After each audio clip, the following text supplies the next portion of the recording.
Good morning, Flosstube friends.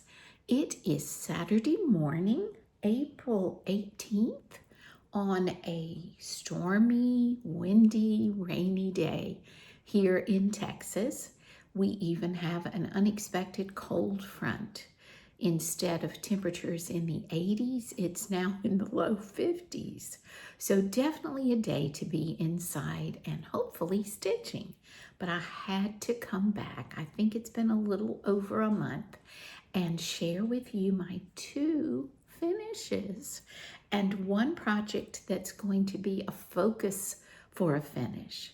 Then I'd like to share a couple of books. One is a children's book, one is a bestseller that I just started reading, and maybe a very quick life update.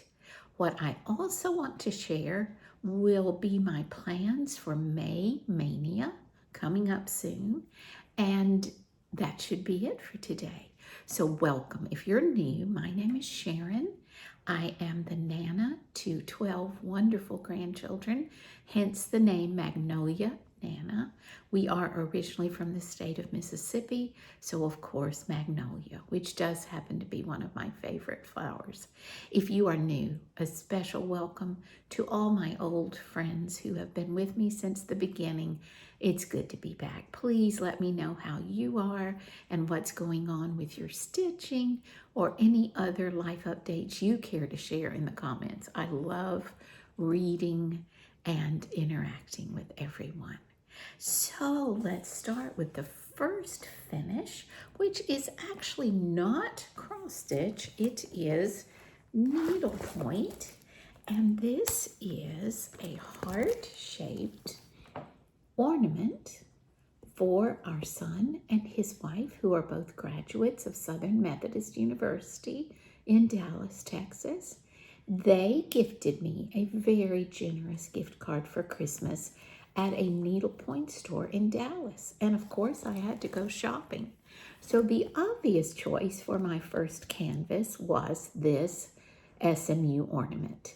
Now, those colors are not coming through true to brightness. It is a much brighter red in real life and a much brighter blue, true SMU colors.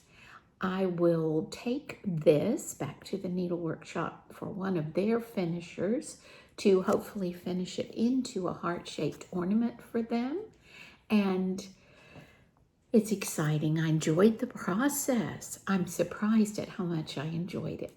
The fibers that I purchased with the canvas at the store were either silk or silk and wool. They're different from our cross-stitch fibers because they're thicker, but what fun.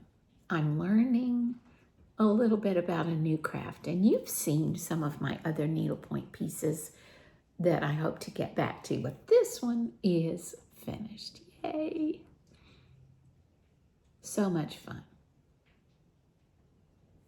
Then I have a bigger finish, the one that I started as kind of a Lenten stitch this year, hoping that it would be a finish before Easter, and I made it just a few days before Easter.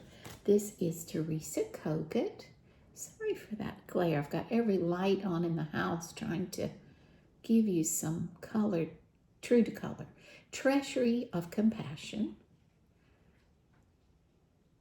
This is a prayer from Saint Faustina, and I believe it is from, let me check before I say it, the Divine Mercy Chaplet. But my husband chose for this project purple rather than red, and I'll show you in a minute what floss and fabric I used. But there is my beautiful finish. What glory this will be once we get it framed and hung on our wall. Look at the motifs in that border, those angels, the birds here above the urns, and then the beautiful floral motifs up here. I'll try to get it up a little closer. It is done one strand of floss over two on 36 count linen. The variegation is not obvious, but there is a subtle variegation. I alternated between stitching the words and the border, and that seemed to help. I do get a little bored with the words after a while, so it's fun to switch back and forth. Thank goodness no frogging on the border. It met up without issue. Just excited to get this framed as soon as we can.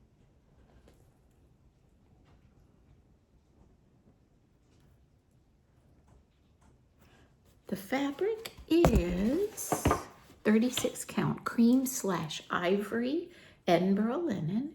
It's 13 by 18. And the threads are the Gentle Art sampler threads, and it is called Dragon Fruit. So not obvious variegation, but just enough, and such a royal, beautiful purple. That is showing up fairly true to color. So let me read you the prayer before we put this away. I'll hold that back up for you to see. Oh, it is so gorgeous. Teresa, keep designing. I love your pieces, especially your Christian ones. Eternal God, in whom mercy is endless and the treasury of compassion inexhaustible, look kindly upon us and keep us increasing in your mercy in us, that in difficult moments we might not despair nor become despondent, but with great confidence submit ourselves to your holy will, which is love and mercy itself. Amen. So excited to have those finishes, which means we can tackle some more WIPS and get maybe a new start or two. You know how I am about my new starts. Okay, let's look at some WIPS that I'm working through. Since I finished that Teresa Kogut, I pulled out her book, Let Love Reign. This was a market release several years ago. I'm not sure how many years ago. The one I'm working on is this one. It's a quote from Mother Teresa. If you want to change the world, go home and love your family. Now, guys, look at that. We have Lucy running across the yard. We have a place to document the beginning of our family at the top. Just going to be so much fun. And my start is right here. Let's see if I can get that up there for you. So oh my goodness, that's slippery. The tree was the center, and then I was headed over to the right. If you want, I'm almost there with the word want. So the tree is finished, the flower here is finished. This poor flower needs its leaves. But I will go finish to the right and then go back over to the left. And let me show you that fabric. That's about how big that's going to be. And it is 28 count Tabby Cat linen. I believe that's a British company. And the color for this one is called Through the Looking Glass. I did choose this at my local needlework shop, the Wild Cactus. And it is such a delight to work on. 28 count, of course, is easier on the eye, but it also has just the softest texture, and to me, my needle is just going right through so easily.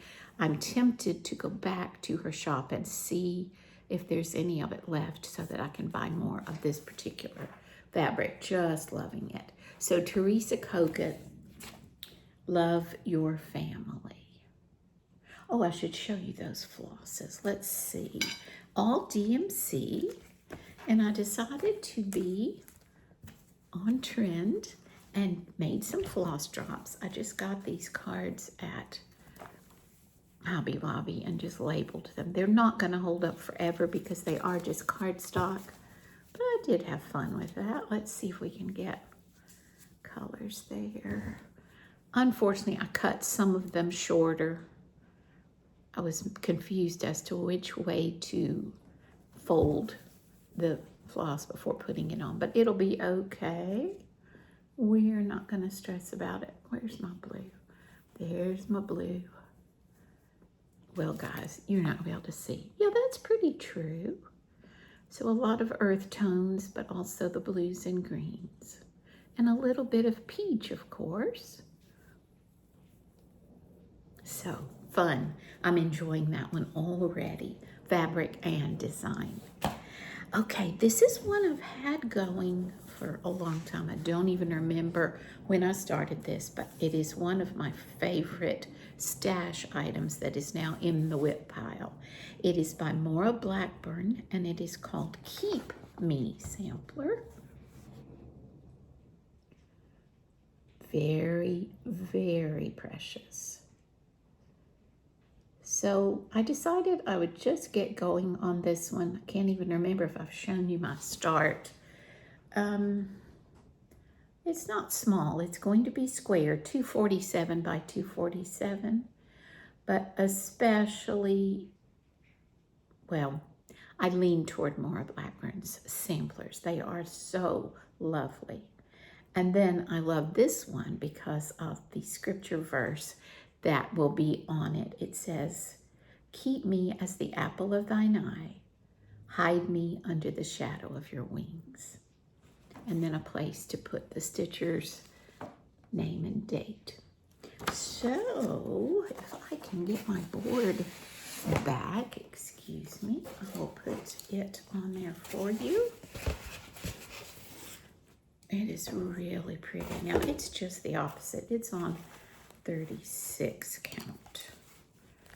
And I'll tell you the name of it as well in just a moment. So here we are. Where are you and where? There, now you can see. So you see I made it over to this border.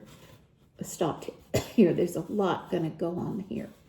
And then, excuse me, over to the other side. Forgive this thread. It's going to be right here. So I'll need to get over to the rest of the border here. This is kind of smack dab in the middle. And look at the beginning of that weeping willow. So gorgeous. Her colors just amaze me. The berry bowl, the basket, or bowl, whatever, the bird, and those trees. But I can't wait to see this house continue to develop. It's going to be that off-white with the vines and then the green fence. Just so European, so British. She is from England. So I hope you can see how lovely this is going to be. It's just getting started though. So once I get to the green part of the border over here and get that done, I'll come back over here and do my willow.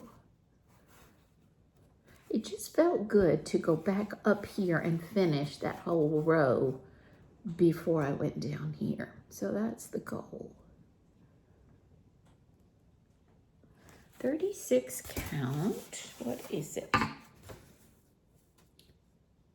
I don't know the company, but the fabric is called Sleeping Bear. I got this at the Shepherd's Needle up in Little Rock, Arkansas when we made a visit up there. So I want to say that was 3 years ago. Guess I better get with it, right? All right. Oh, threads for that. I did splurge at the Shepherd's Needle and got the WIPS dye works that are a mess here. Oh, guys, they're stuck, but you can see. You saw the colors on the sampler, and you know, we have to have a mess, don't we? But just really, really pretty colors. And there are a few DMCs she calls for. Not sure where I'll put those, but whatever she called for, I'm using. It needed, I think, the specialty floss the way it's designed. And then the one I'm working toward a finish on, the English Tier. And I hope that glare will let you see. This was a gift from my friend Natalie, Home Sweet Home Handmade. Hi, Natalie. I hope you're watching. Thank you so much. What is not to like about that? If you love England, if you love London, or corgis, or tea, you should stitch this one. It's been a lot of fun. I'm trying right now to finish the taxi. And this is by Erin Elizabeth Designs. I don't know if I said that. So, here we are. Such a sweet, sweet piece. You can tell the taxi's not quite finished. This one is on 32 count flax Belfast linen. Needed it to be darker so that we would get the contrast with the whites. So it is 2/2 with DMC.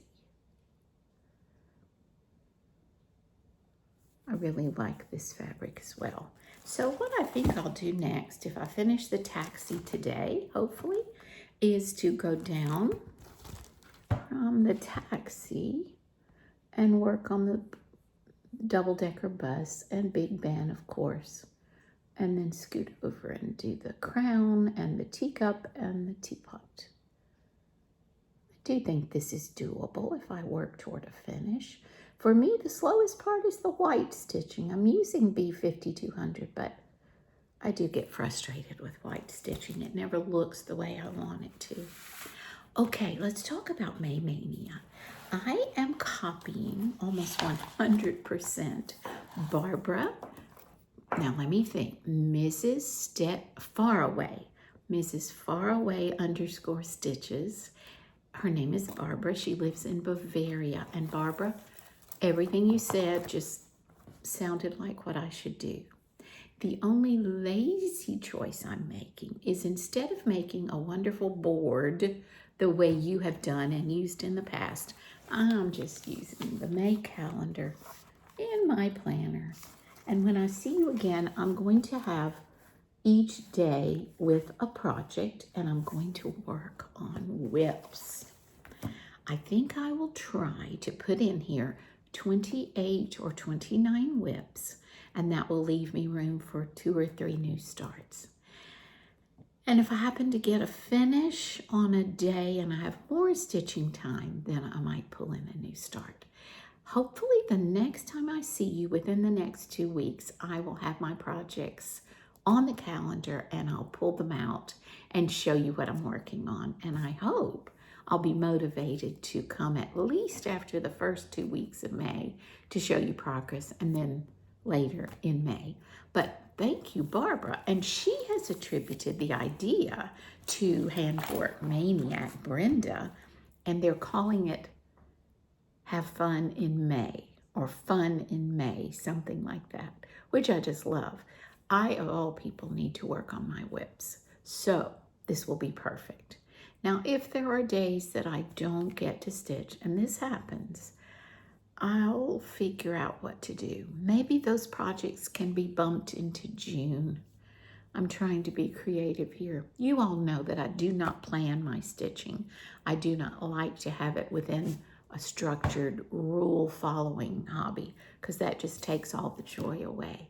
But I think this Mania and accountability to you to come show you what I've done might just motivate me. So we'll see. Thank you, Barbara, and thank you, Brenda. All right, let's talk a little bit about books and then a short life update, and I'll let you get to your weekend. I have a problem. You know how animals can get separation anxiety? Well, I have separation anxiety from my grandchildren. All but one of them live very far away. And contact is hard, especially with the littler ones. It's a struggle. I am so grateful for them, and I'm grateful for the time I have with them. But it's still difficult, especially when many of my friends have grandchildren practically next door. Anyway, we can solve these problems if we use our minds. So, once a week, when is possible, I read to the 4 grandchildren, 1, 2, 3. Well, the baby's not always listening. 3 over in England. They are military based over there. And I'm hoping to maybe start doing it with the ones who are in North Carolina. They're a little bit young still, but it won't be long. And I used to do this a little bit with our grandchildren who now live in New Mexico when they were in the Carolinas. We did more of a chapter book reading and then kind of a book study, so part of their homeschooling. But anyway, it gives you a chance to have video time with them and to share my favorite books. Well, I had to show you this one. It's a classic. And my husband found it when we were cleaning out upstairs. I don't remember if I had read it to them before. I know their mama has or their daddy. But it's the perfect time of year for this book. So I had to show you in case you have little ones in your life. Robert McCloskey, Make Way for Ducklings. And you're going to say, oh, yes, we loved that. This is the winner of the Caldecott Medal, which is quite distinctive. And you will laugh. You will love the illustrations. It took place in the early 1900s in Boston. But look at these illustrations, people. There's Mother Duck with the 8 ducklings. And just to read the ducklings' names will make you laugh. And of course, it will make the children laugh as well. If you've ever been to Boston, it takes place in the Boston Public Garden. Look at the policeman. Whoops. Michael directing traffic for the ducklings. There's even a statue in the public garden that I have seen and loved, giving tribute to these precious ducks. Well, the fun part is we have mallard ducks who wander around our neighborhood. Down near the golf course, there's a creek, and I think they like that area. And so my husband was able to take pictures of Mama and Papa Duck without ducklings. I need to keep an eye for the ducklings. And we were able to send that picture over for those children to see. Not that they haven't seen mallard ducks their whole life, but to know that we have some in our neighborhood and we had just read about the ones in Boston. So highly recommend. And then I just picked this up from the library yesterday. I don't usually always read bestsellers, but this has been highly, highly recommended. The Correspondent by Virginia Evans. And I just started it this morning. I think I got about 30 pages in before I started my day. It's going to be unputdownable. It's epistolary. This heroine in the book writes letters to family, friends, authors that she admires, and it takes place in her retirement, which of course appeals to me, but whoa, so impressed. I do believe this is the first novel that the author has written, so I will give you an update on it once I finish it, but I am so thrilled to have gotten it from the library, and this copy feels brand new. I'm trying to treat it with lots of love and respect. So if you've read it, please let me know your impressions. If not, maybe give it a try. Friends, it's been so good to be with you on this rainy day. Thank you for watching. Come back. Oh, we're not finished. Life update. 1 week from today, we will be celebrating our son's wedding. And he is our last of 7 children who will be getting married. So we're all in wedding mode, so excited. We will drive about 3 hours for the weekend to spend with the celebration. And it's just really made our hearts so happy and just so excited for them. We love his fiance. They're great together. It's a sweet, sweet family celebration. So guys, you'll know where I am. When I get back, I will jump into Mania, have fun in May, and I'll share with you what I'm going to be trying to stitch. Take care. Enjoy all your stitching, and know that I send my love from Texas. Let me hear from you. Bye for today.